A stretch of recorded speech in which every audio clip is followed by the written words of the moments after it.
Yeah, I think there's a good sounding board for our players about kind of, what this game's about, what it means, what they're going to go through, especially leading up to the game. That's probably the biggest thing, leading up to the game, and how to handle it. It's always helps when you got guys teaching young people that have experience in that, in that moment, in those situations. So I think that helps a lot.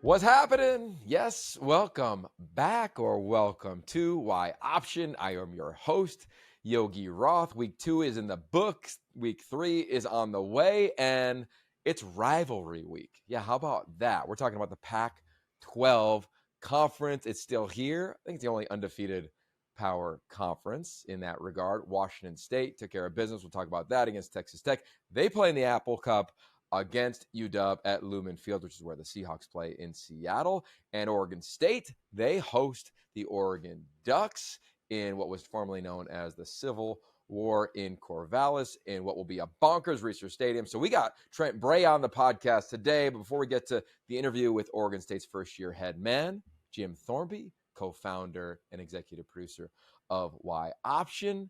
How are you, my man? How we living? I'm doing good, yeah, and we'll kind of get more into the those matchups more in the one later this week. This is more the looking back at the weekend, and to your point, yeah, Pac-12 4-0, only conference that's undefeated. And if you look at if we want to bring everybody back together here for the fun of everything, Nostalgia. Yeah, let's do it. Those 12 the 12 teams that were in the Pac-12 the last 12 years, 21-2. So, I mean, cue the frustration. Is yeah, that what you're saying? Yeah. The frustration. I mean, it was funny because we'll get to them specifically here in a second, but like watching that Cal Auburn game, I was irrationally excited for Cal during that game. Like to think of like everything, and not anything against Cal specifically, just the whole system as a whole here, but to think of what's gone on the last year, 18 months, and how that's kind of affected the way I view college football to some things, to really just pull hard for Justin and his team. And like it was so cool, I'd see all the tweets of like the Cal fans that made the trip to Alabama, and they were sitting in the stands, and they were chanting, bear territory. And I can always remember it. Like it always makes me think of like year one of the Pac-12 network. And it was after a Cal win. And it was the first time like we would have like the locker, the camera in the locker room with the fight song. And, Rick Neuheisel on set would be going, he would be singing the bear, tell the whole damn world this is bear territory song. So like that's always stuck with me here now, these last 12 years. And to see those fans doing that in an SEC stadium was awesome. I mean, just awesome. And like everything that's just going to happen that, once you actually can watch the games and kind of, plug yourself away from all that nonsense from the last, year or whatever, it's really cool. And I'm really happy for those guys. Yeah, that's really well said, Jim. And we'll kind of rip through each conference here and talk about it. Let's just put a bow on the Cal game because I believe this to be true. And you can check it out at yoption.com in our Sunday recap. We do kind of a recap every week from 30,000 feet, usually on a flight when I'm coming home from a game. And there's a line that felt really good to write, whether it was Cal, whether it was Notre Dame losing. It wasn't about the team that lost. It was about the team that won. And it was just a reminder that, like, it doesn't matter what your collective is. This is the ultimate team sport. Like in basketball, it's different. In baseball, you can have an ace as a pitcher. Like it's just different. And I think as this season has unfolded and we've seen teams, that we assumed would win or that the public assumed would win lose, it's just a reminder. Like that's why it's the greatest sport of all time. Justin Wilcox, congrats to you. Also, congrats to you. You're named the second ever Go Go Go Headset Hero Coach of the Week for Coach Justin Wilcox. I know you don't care about a lot of awards, but we go back a long time, man. I know you care a little bit about this one, so that was fun to watch that thing shake out for the Cal Bears. And let me just make a statement there around the ACC and really for Cal, because I think that Cal has to make a decision. And Justin Wilcox proved that if you do make the decision to throw down on football, you're going to have a chance to do special things. Cal has been great in the past. Jim referenced the first year in the Pac-12 networks. We all remember the year where they were number 2 and had a chance to be number 1 in America. They've had their runs over the course of time. Justin Wilcox had the thing cooking pre-pandemic. Now, who knows what they have this year? If you give them the resources that other big-time programs have, and I'm speaking directly to the Cal fan base, to the Cal administration, you got a shot. You got players in your backyard. You got players in your home state. Do not let this thing just become, because we got great coaching, we can win a big one here and there. Like, Justin Wilcox can get this thing rolling at a level that I think is noteworthy around the country. So help them out. I hope they do that and hope they do it in a big way, because I think that university is faced with probably a pretty big decision with some transition at the top. So there it is. ACC, Stanford wins as well. Congrats. First home win ever for Troy Taylor. I didn't know that, Jim. That one, that was a surprise. But last year was so far gone when you look at what Stanford has done. They looked pretty good against TCU in the opener. A chance to win that game. Didn't. I like what the West Coast schools have done playing in the Atlantic Coast Conference. And who knows? Maybe Miami and Mario are coming to Berkeley undefeated. Hey, what do you think? Could be. I mean, College game day? Come on. And Cam Ward is, probably starting to look at reservations for New York in December. So we'll see how that all goes. But as we've seen, as you mentioned Notre Dame, as people were starting to already pencil in Notre Dame for the playoffs, and now here we go with NIU. So very, very unpredictable season so far. But working backwards here to what we had kind of mentioned off the top of the Pac-12. I mean, it was two nice wins there. I mean, Washington State, in the battle of the two Mike Leach alumni teams. John Mateer, who was our 5-star QB of the week, the 119th QB according to the 247 composite in the class of 2022. Just going out there balling. The week before, he had 5 touchdown passes. This week, he had 197 on the ground, the most ever by a Washington State quarterback.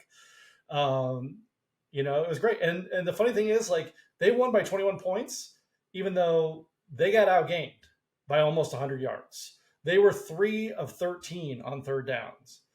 The defense forced 4 turnovers. So, like, even in a game where they win by 3 scores against a Power 5 team, still lots of room for improvement there.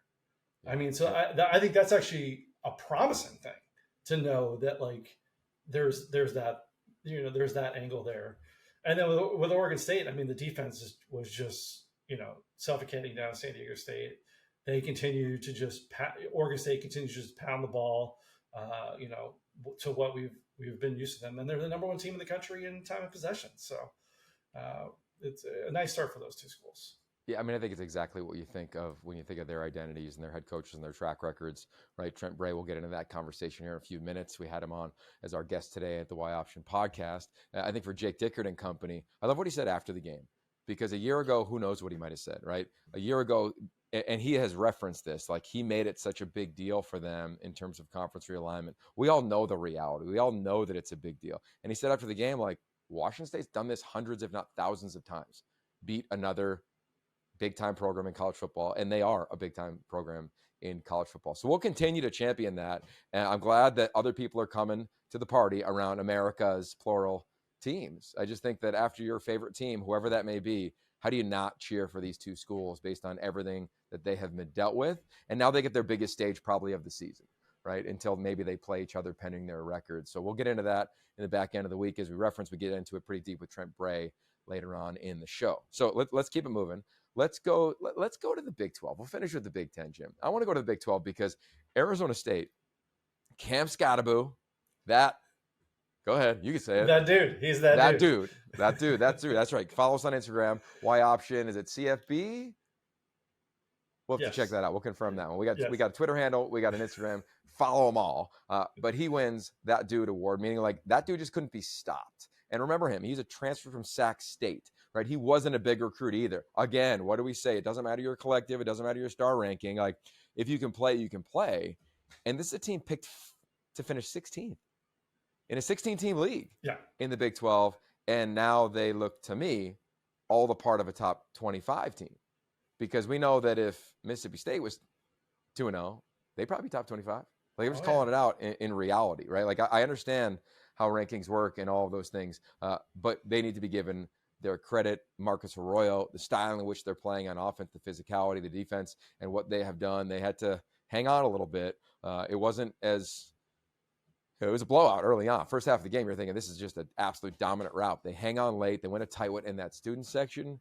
Give them a ton of props in the Inferno. If you want a great listen, their athletic director was on the podcast a couple weeks ago talking through his new role at Arizona State. I think it's a really fun listen, and now it's playing out for them in the Big 12.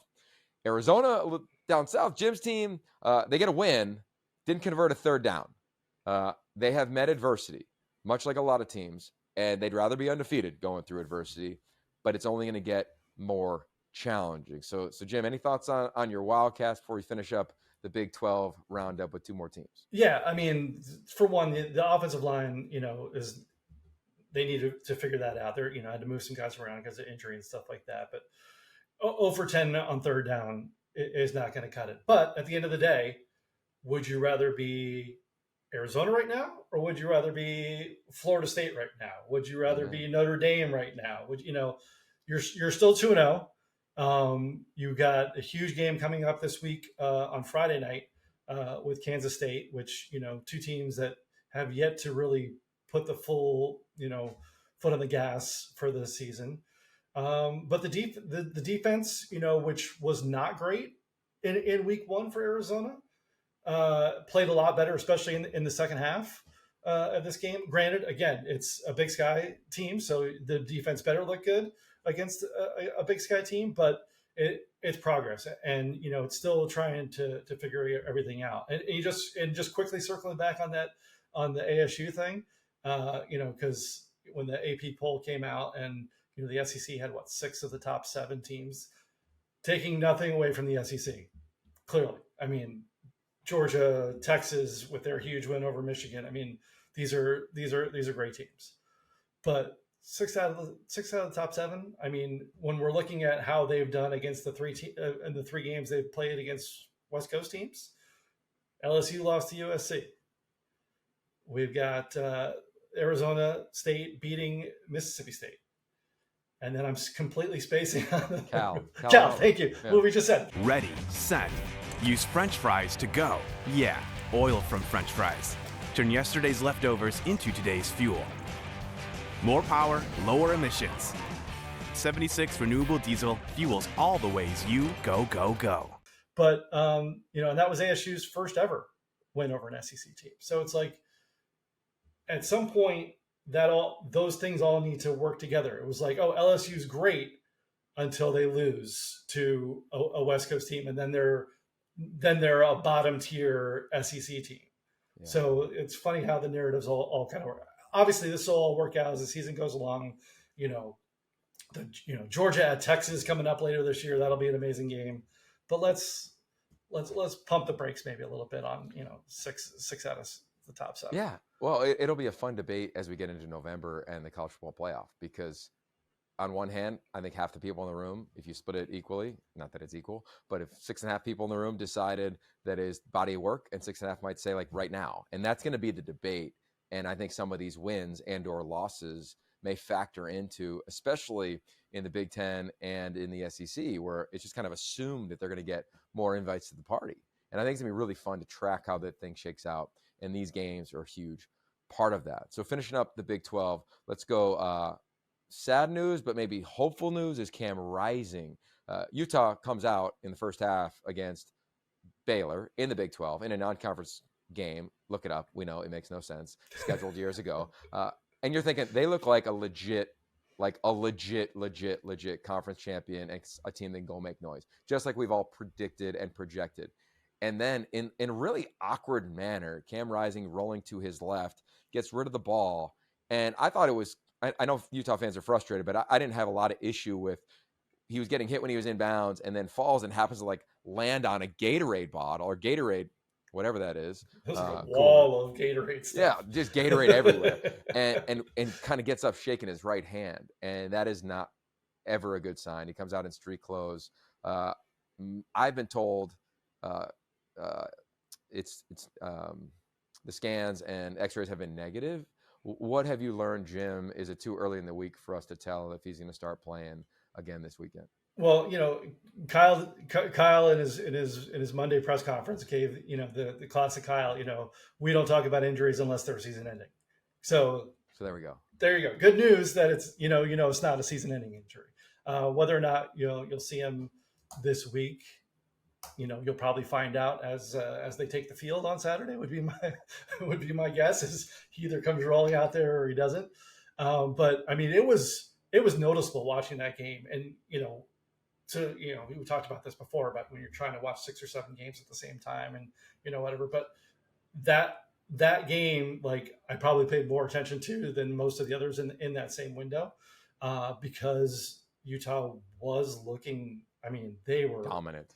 Sharp. They're about to win by 40, bro. They were sharp. I mean, on every skill, and you could literally, it was literally like the air coming out of the balloon when Cam went down. It was like from that point on, everything went wrong, and the third quarter was not good. But it seemed like in the fourth quarter they kind of like found that footing a little bit again. So it'll be interesting to see how they rebound focus wise in this next one. Okay, so I think this is a great thing for them that it's not dramatically serious. We know it's not season ending. We know Cam Rising, he's as competitive and tough as gritty as anyone. And they play Utah State this weekend. Called Utah State SC over the weekend. Big fan of Coach Dreiling over there. He's the interim head coach. That team should not beat Utah. So if I'm Utah and it is a finger, which, I can remember this with John David Booty back in the days. You can find it on YouTube. I'm actually mic'd up when I'm a coach at USC. And John David Booty gets hit. He hits a helmet. And it's his pointer finger. And we're playing catch on the sideline. And I could hear Pete Carroll and Steve Sarkisian in the headset being like, yo, is he good? Right? I was coaching the quarterbacks. And we're throwing 10, 12 yards away, him and a receiver. And I said, yeah, coach, he's good. It looks great. He's hitting different spots. He's working the clock, if you will. Well, he gets into the game. And this is Stanford. This is the upset.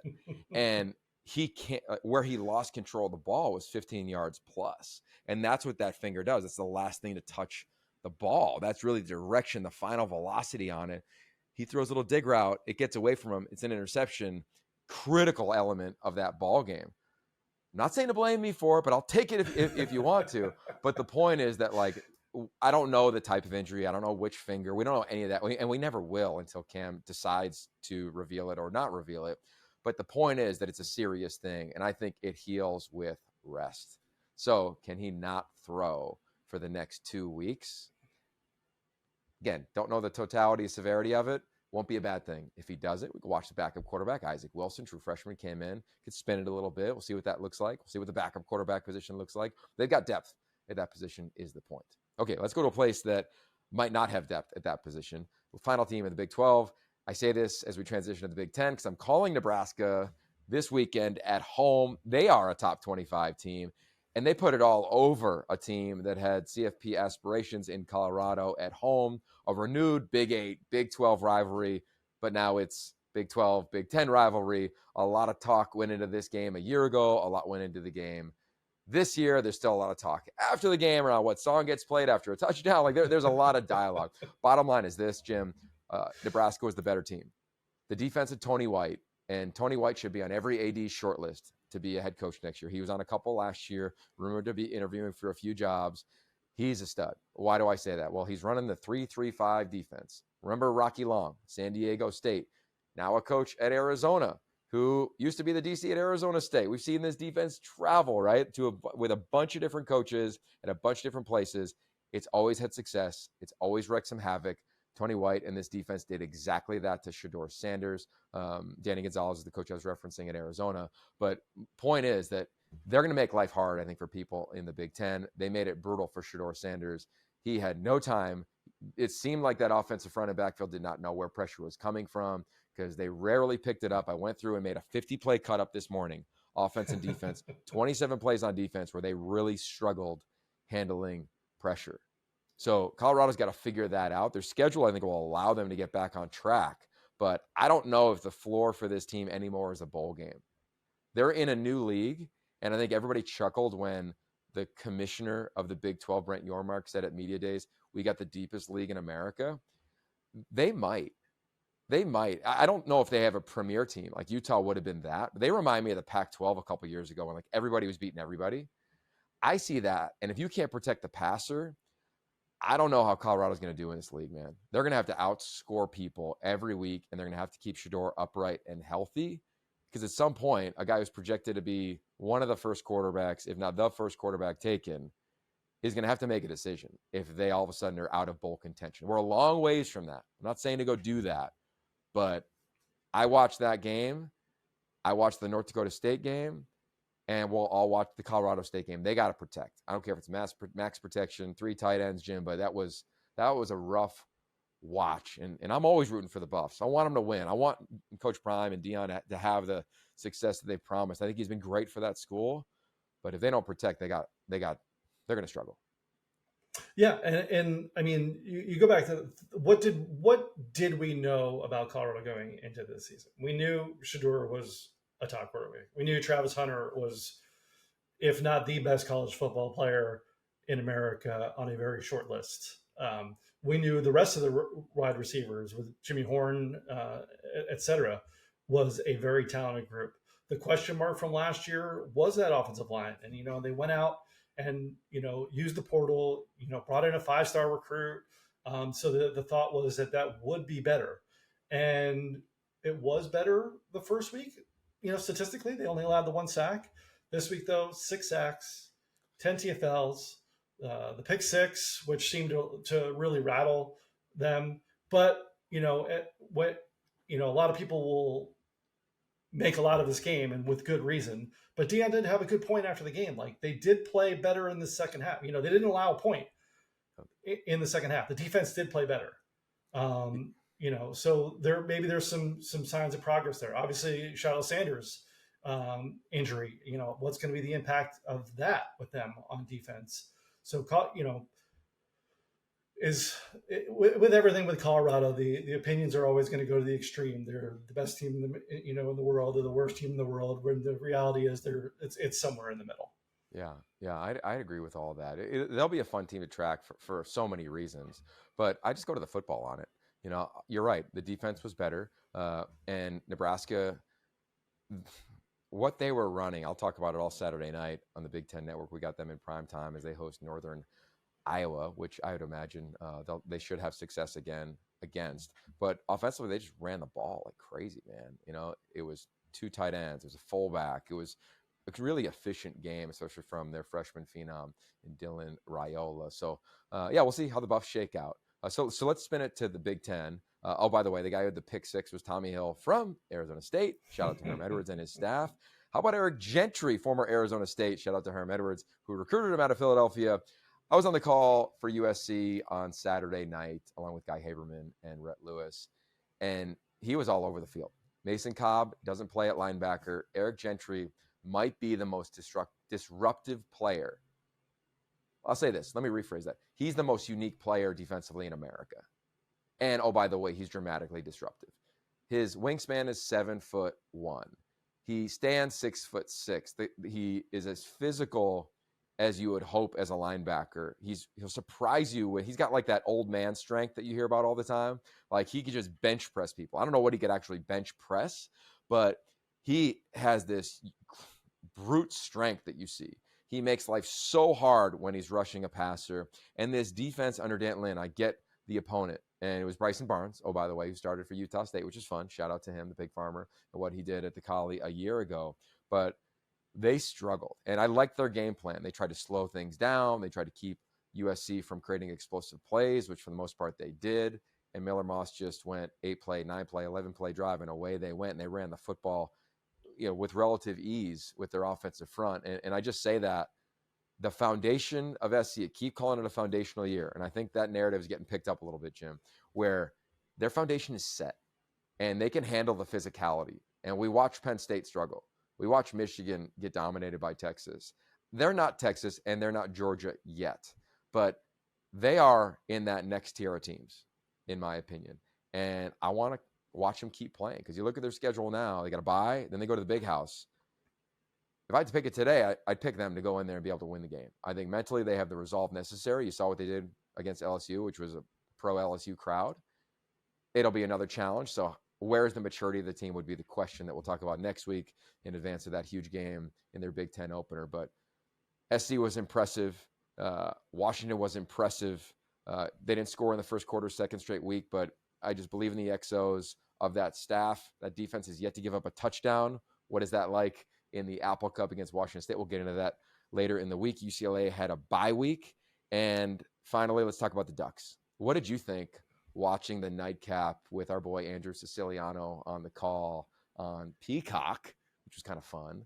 And they sneak away with a win against a team they've never beaten before in Boise State in Austin. Yeah, well, it was funny because, with that game and the USC, the Oregon game started a little bit earlier, but with that game and the USC game starting at the same time, I mean, it was such a distinctive difference in viewing experiences between the two games. USC, in a way, was in a good way very boring. Like they just methodically worked it down. The defense was solid with the first shutout since 2011. Ironically, Matt Barkley was, there to be honored for the game, and that was the last time that they had a shutout, was when he was the quarterback when they beat UCLA 50-0. So like that game was just a methodical, whereas Oregon and Boise was a video game. I know, kind of jealous. I mean. The Boise State running back, who was our go winner of the week, after the previous week having a monster game, he put up another one, 192 with 3 scores. He's got 9 rushing touchdowns through the first 2 games of the season. He's got 3 runs of 70+ yards this season. No one else in the country has more than 1. He was phenomenal. The Ducks, it's funny because it's like struggle, boom, struggle, boom. And like all 5 of their touchdowns, 4 of them were on technical big plays. And the 5th one was set up by a 67-yard reception. So it's the flashes of Oregon that the talent is there. And Boise's obviously a good team. So this is, by far of all the teams in the Big Ten from the West Coast of who they played, that was by far the big, the toughest opponent. I mean, not even a close ballpark. But you just see these flashes, and you're like, man, if they can just do this on a little bit more consistent basis, if they get the offensive line just a little bit more consistent, they're going to be that team that people thought they were, but they're not there right now. Yeah. I think that's a fair assessment. I am not worried about them on the offensive line.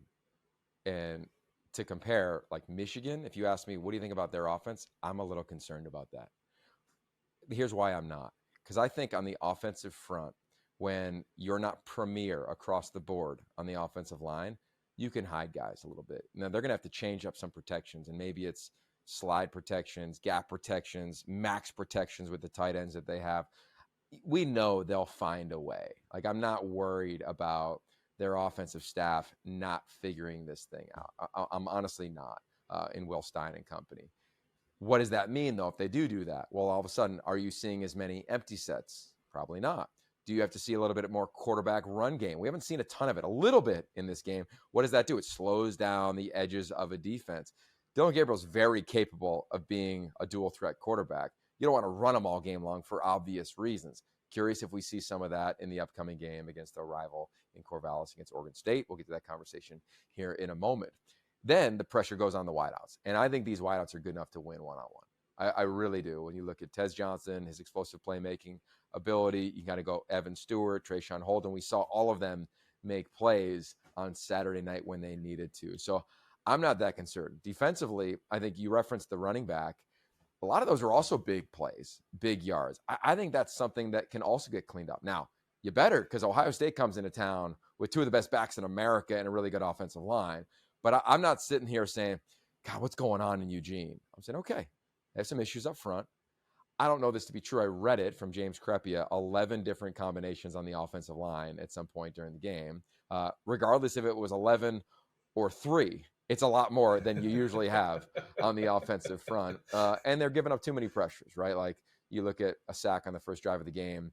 They've already given up more sacks than they did all of last year. So that's something I think they will shore up. Again, I'm not too concerned about it. But they are not the powerhouse up front that they have been in years past, but they could be. So I'm looking forward to watching adjustments from this team, from this staff, and from that group. Now, a guy who is probably watching that tape and saying, okay, let's get after this offensive line with a bunch of twists, a bunch of stunts, a bunch of movement up front, a bunch of blitzes from different areas, is our guest today, Trent Bray, the first-year head coach of Oregon State. He played at Oregon State. He's been an assistant at Oregon State. Now he's the head coach at the place he loves so much. It's also his 14th time being a part of this rivalry game. Have known Trent Bray since he was a player. See that helmet right there? Rock that helmet when we played against each other in the Insight Bowl in 2002. You guys probably haven't watched that game and not recommending it, especially if you're a Bee fan. You know what happened that day, but it was a monumental day for the Panthers. But more importantly, it's going to be a monumental weekend for the Beavs. So today, our conversation with Trent Bray, presented by our founding partner, 76 is your head coach at Oregon State in advance of his first game as the head coach against the rival, the Oregon Ducks. Coach, it is rivalry week in September. How about that? Never thought we'd say that. You have been around this rivalry for many, many times. I believe this is your 14th time going up against Oregon as a player, as an assistant, your first time as a head coach. What is this week like for you based on the totality of all of your experiences? It's a little different doing it this time of year, like you said, but I mean, it's a great rivalry. There'll be lots of energy. It's important to the state, so it'll be a fun game. Your first game, first time seeing this rivalry, being a part of it. Do you remember what it was like? And are you sharing it with some of the players that are going to experience this for the first time this weekend? Haven't had a chance to talk to them about the game yet. And that'll be tomorrow. But it's just the biggest thing is the atmosphere. It's just like nothing I've ever been around and a part of. So it's just a fun and being able to manage your emotions through all that kind of chaos that's going on around you. How do you try to create that during the week? Or do you ask them to simulate that? Or will you ask them to simulate that, whether it's visualization at night or showing clips from the past? Or do you try not to make it too big of a deal? Yeah, you try not to make it too big of a deal, because at the end of the day, it's about you executing and you going out there and doing your responsibility, and understanding that this game, once you start playing, it's no different than any other game. You just got to manage all the stuff around it. How is it like, and what is it like to be you right now as the head coach of this team? It's been good. I mean, I like the way we're playing. Getting better every week. I thought there was a lot of improvement last week, and then I like the way they play.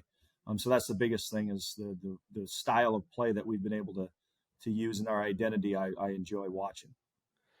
When you were named head coach, I know you had a vision for how this thing would play out, but until you get to camp, you can't really tell like what your team might be. From an identity standpoint, is it too early to figure it out and to give it a label of sorts? Or are you able to say, this is who we are, these are our strengths, this is what we want to lean on? It's a little early, but I like the initial identity. I think when you talk about having to win games in the fourth quarter and close things out, our ability to run the football and control the game and then defensively get off the field and make plays. I like where we're at right now. Okay, 3 running backs you're playing at times. Take us through that room that has a lot of experience on one hand and then a youngster on the other. Yeah, just really talented room. I mean, Jam and Hank have played a lot of football, and they're tremendous backs. They're strong. They're tough. They can block. They can catch the ball in the backfield. And then you got the young guy who's probably athletically probably the best guy or one of the best guys on our team. And so he's fun to watch, and he has two great mentors in front of him to learn from as well. You know a thing or two about being an underdog. I look at one of your receivers and I just lean in to Trent Walker, and I'm just like, he was definitely way better than me, coach, but there's definitely a lot of things you're like, I can imagine playing for the Beavs right now and being him. What has he brought to this program? He's just a guy that's self-made. He's worked his way into earning a scholarship, worked his way into being a starter, to being one of our best offensive players. And it's just a great example of a guy that came here, believed in himself, and worked extremely hard to get to where he's at. There's some new elements in college football this year. How have you guys dealt, whether it's with iPads or the communication? And is it something that it feels second nature now, or is it still something that you're getting accustomed to in game as the head coach?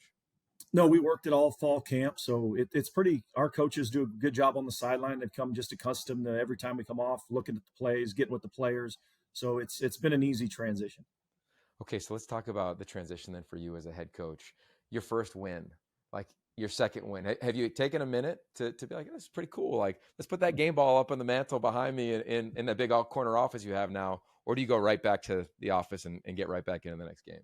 You get right back into it because as you win your first one, but then you got to travel to San Diego State the next week, which isn't easy. And then you beat San Diego State down there, and now you got to play Oregon. So there's really no time to relax till probably after the year.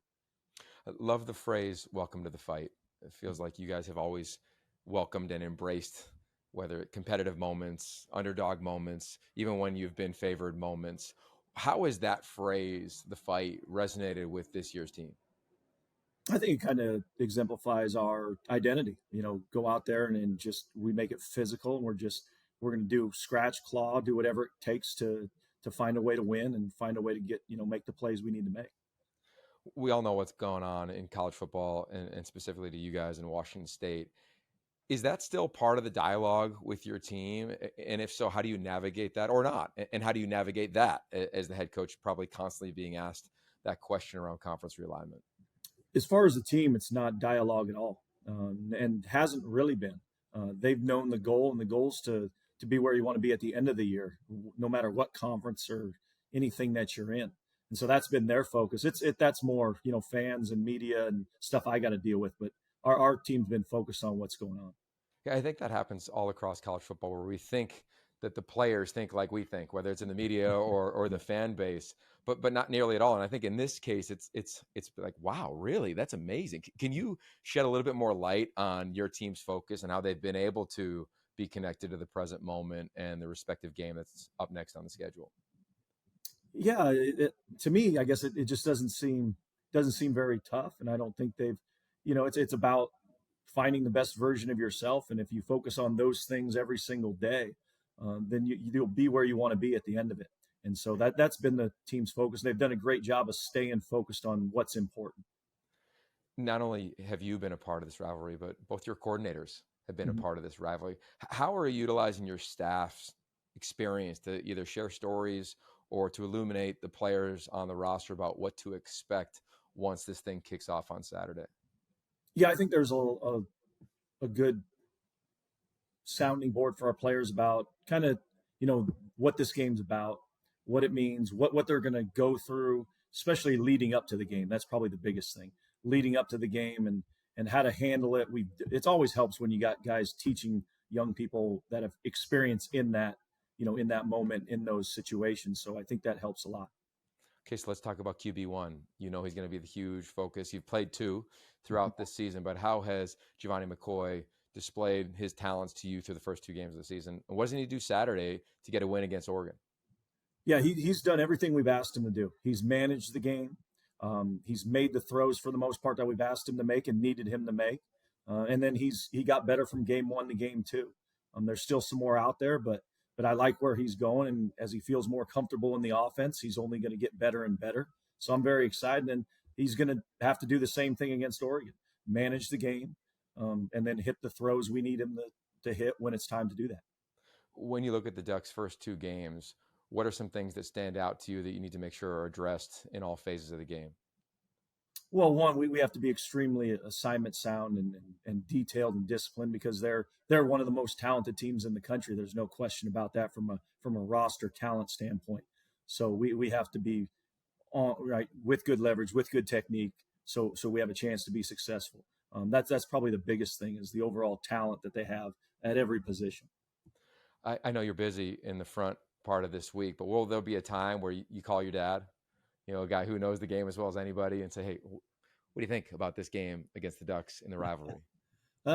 Probably not anymore, because he'll tell me, what I don't want to hear. And so, yeah, it's just best I leave it alone. Yeah. He'll tell you anyway when the game ends. Exactly. I'd imagine, like all parents probably do. I think it's a unique time in college football in terms of you have your rivalry game this weekend, as does Washington State in the Apple Cup. Have you probably, I don't know if you have any time, but just kind of looking at those 2 games and where they sit on the calendar, have any time to connect in with Washington State or Coach Dicker at all regarding the upcoming game for them? I haven't. I've checked in on how they're doing, and obviously they had another good win last week, which is great to see. And I've got experience in both those games, right? My dad being a Washington State coach forever, been to many Apple Cups, so it'll be interesting to do it week 3. But I'm looking forward to seeing how that goes as well. Coach, I think they usually let the fans in Reeser about 2 hours before the game. Like, is there any world where you and Scott Barnes say, hey, let them in like 4 or 5 hours before the game? Because I got to imagine that tickets are at a premium right now if you are in Corvallis. Yeah, I mean, he can let them in whenever he wants. We don't get there till 2 hours before the game anyway, so it doesn't matter. I love it, man. I called one of those games in Reeser years ago, and it's the only experience in person with that game. But even as a broadcaster, it's such an honor to be there and be a part of it. I want to wish you the absolute best of luck this Saturday, man. I know you'll soak it in, and good luck. And maybe you'll get another game ball, because you deserve it if you go get this one, man. I appreciate it. Thanks. All right, Trent Bray, thanks for the time. No problem. It's the Afterglow. That was Trent Bray, one of the head coaches of America's teams. That's right. We're saying it. Oregon State and Washington State, we think are America's teams after whoever it is that you love the most, and probably a little bit too much, but that's college football. So Jim Thornby joins me here, as well as we do every single post podcast presented by our founding partner 76. Thank you 76 for all the love, as well as the Go Go Go awards. You can check them out at yoption.com, also presented by our founding partner 76. So Jim, takeaways from Trent Bray, the head coach, in advance of his first game as the head coach and the leader of this team against the Ducks. Well, it's funny because he definitely is in coach mode this week. It's not time for reflection on his. He's not at that point where he's ready to talk about like, oh yeah, when I was a player, and he's dialed in. Yeah, it'll be good to see that game, and the Apple Cup game will be going on at the same time on Saturday. So. The 2 fan bases will not necessarily get to boost each other's ratings by watching each other, but they'll have to do them at the same time, or those people that are at the games will have to watch those games after the fact. But it's welcome to the fight. It's going to be 2 very passionate actually, look back there. It'll be 4 very passionate fan base. So let's not discount the Oregon and Washington fans here, just because they've moved on to another conference. They're definitely going to want to put their mark on this. But with Trent, it was good. Like he knows this rivalry as good as just about anybody. I mean, you put like him, Mike Riley, and maybe the broadcast booth, on the radio. Like beyond that, it's tough to get people. Our SIDs, Sean Scheffler and Hank Hager, like they've been there for a long time. You're not going to get a whole lot of people that know, these games as well as he do. And I get it. He's he doesn't want to go there this week, but he'll have those guys ready. So earlier this week, I went on every Monday. I go on Big Ten Network, and we kind of do a round robin around all the games, a recap of the games. And of course, they asked me about this one, and I referenced calling USC in Corvallis. And to this day, Maybe I won't say that this weekend because I'm going to Nebraska. But it's the loudest game I've ever had to broadcast in. I don't know how it got so loud because half the stadium wasn't there. But it was insane. And it was basically the send-off because it was the last time they were ever going to play SC. They had them, they had every opportunity to win that game. And Caleb does his magic, Jordan Addison, and the Trojans win. And away we go. And half the stadium not there because of the construction, not because exactly not because of the fans. Yeah, they would have climbed it. They would have crawled it. They would have found a spot. They would have put hard hats on and sat anywhere you right. would have said it was okay. So to that point, now the stadium is done. I haven't been there for a game since it's been done, but I've heard that it's even louder than that. I got to imagine that even the Oregon fans who have tickets, they are going to put them as far up into the top deck as humanly possible for good reason, right? We know what this rivalry is. This isn't going to be like 50-50. This is not Georgia and Florida. Like that. This is not Texas and OU. Like that's not how this rivalry works. It's a home game. It's a home game. So I'm just jacked for it because there's so much intrigue on both sides, right? For Oregon State, they lead the nation in time of possession. They want to run the football. They want to control the clock. They want to limit explosive plays. Does that work against this team? And if they get behind, can they create explosive plays? They haven't had to do that this season. They haven't been in that situation. And then for Oregon, this is a team by many people, including me, predicted to make a lot of noise in the college football playoff. I still think they've got all the capability to do that. They haven't proven to be one of the top 3 teams in America this season, right? I think that would go to a version of Georgia, Ohio State, Texas, whatever order you want to go in. I don't care. But those 3 are monsters right now. So how do the Ducks handle this environment? First time they go on the road. If things are challenging for them, like they had been at home in their first 2 weeks, how do they navigate it? I go to the DNA traits of Dan Lanning: connection, growth, toughness, and sacrifice.